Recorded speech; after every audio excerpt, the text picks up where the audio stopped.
Isa sa mga pinakamadalas na pagkakamaling nagagawa natin ay yung nagmamahal tayo ng sobra na halos wala nang matira para sa ating sarili.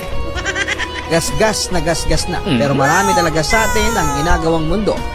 Ang isang tao na dapat ay minamahal lang natin. Ang pagmamahal ng isang tao ay parang enerhiya na pwedeng maubos.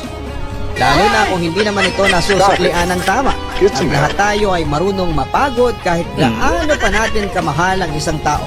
Binibigay natin ang lahat sa kanila hanggang sa maramdaman natin na nakakapagod na. Nakakapagod nang mas mahalin sila kesa sa ating sarili.